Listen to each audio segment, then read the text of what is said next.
കഴിഞ്ഞ ദിവസം നമ്മുടെ ആരോഗ്യ രംഗത്തെ നമ്മുടെ ആരോഗ്യ പ്രവർത്തകരെ പ്രതിക്കൂട്ടിൽ നിർത്തുന്ന ഒരു സംഭവം ഇവിടെ അരങ്ങേറിയിരുന്നു.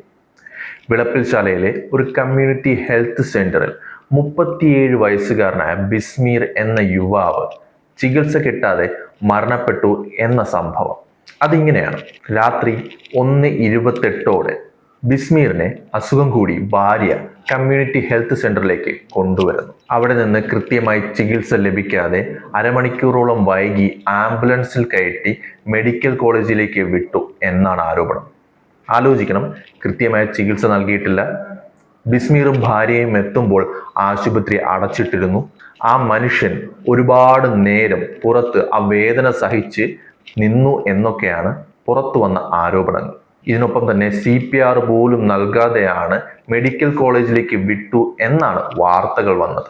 ഈ സംഭവത്തെ നമ്മുടെ മാധ്യമങ്ങളും ഇവിടുത്തെ സോഷ്യൽ മീഡിയ കണ്ടന്റ് ക്രിയേറ്റേഴ്സും ഒരുപാട് ആഘോഷമാക്കി. ആ മനുഷ്യന്റെ മരണത്തിനെ അവർ റേറ്റിംഗിനും റീച്ചിനും വേണ്ടി ഉപയോഗിച്ചു എന്ന് തന്നെ നമുക്ക് പറയാം.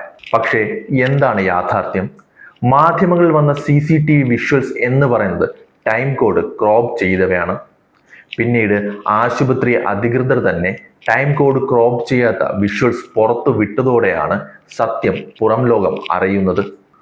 രാത്രി 1:28 ആശുപത്രിയിലെത്തിയ ബിസ്മീറിനെയും ഭാര്യയെയും 2 മിനിറ്റിനകം തന്നെ ആശുപത്രിക്കകത്തേക്ക് കൊണ്ടുപോകുന്നത് ദൃശ്യങ്ങളിൽ വ്യക്തമായി കാണാം. CCTVയുടെ അകത്തുള്ള ദൃശ്യങ്ങളിൽ അദ്ദേഹത്തിന് ഓക്സിജൻ കൊണ്ടുപോകുന്നതും വ്യക്തമായി തന്നെ കാണാൻ സാധിക്കും. ഇത് തങ്ങളാൽ കഴിയുന്ന കാര്യമല്ല എന്ന് മനസ്സിലാക്കിയ അവിടുത്തെ ആരോഗ്യ പ്രവർത്തകർ അദ്ദേഹത്തെ അതിവേഗം മെഡിക്കൽ കോളേജിലേക്ക് പോകാനായി നിർദ്ദേശിക്കുകയും ചെയ്തു.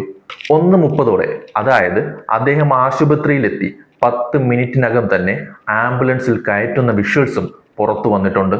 ഈ ദൃശ്യങ്ങൾ പുറത്തു വന്നതോടെയാണ് സത്യം ലോകം തിരിച്ചറിയുന്നത്. പക്ഷെ അപ്പോഴേക്കും കള്ളം ലോകം ചുറ്റി വന്നിരുന്നു. നടന്നു പോകുന്ന മനുഷ്യന് CPR പോലും കൊടുത്തില്ല എന്നാണ് മാധ്യമങ്ങളും ഇവിടുത്തെ സോഷ്യൽ മീഡിയയും പറഞ്ഞു പരത്തിയത്. അബോധാവസ്ഥയിലാകാത്ത പൾസുള്ള ഒരു മനുഷ്യന് കൊടുക്കുന്നതല്ല CPR എന്ന ബേസിക് നോളജ് പോലും ഇവർക്കൊന്നും അറിയില്ലേ എന്ന് ചോദിച്ചാൽ കുറ്റം പറയാൻ കഴിയില്ല. മാത്രമല്ല, 3 ദിവസങ്ങൾക്ക് മുമ്പ് ഇതേ കമ്മ്യൂണിറ്റി ഹെൽത്ത് സെന്ററിൽ ഇതേ അസുഖവുമായിട്ട് ബിസ്മീർ എത്തിയിരുന്നു. അന്ന് തന്നെ മെഡിക്കൽ കോളേജിൽ പോയി വിദഗ്ധ ചികിത്സ നേടണമെന്ന് ഡോക്ടർമാർ അറിയിക്കുകയും ചെയ്തിരുന്നു. ബിസ്മീറിന്റെ ഭാര്യയെ നമുക്കിതിൽ കുറ്റം പറയാൻ കഴിയില്ല. ഭർത്താവ് സ്വന്തം കൺമുന്നിൽ വെച്ച് മരിക്കുമ്പോൾ അവർക്കുണ്ടാകുന്ന അവസ്ഥ എന്താണെന്ന് നമുക്ക് മനസ്സിലാക്കാൻ സാധിക്കും. ഒരുപക്ഷെ ഇങ്ങനെ ചെയ്തിരുന്നെങ്കിൽ അല്ലെങ്കിൽ ഇങ്ങനെ ചികിത്സിച്ചിരുന്നുവെങ്കിൽ എൻ്റെ ഭർത്താവ് രക്ഷപ്പെടുമെന്ന് അവർ കരുതുന്നതിൽ തെറ്റു പറയാനും കഴിയില്ല.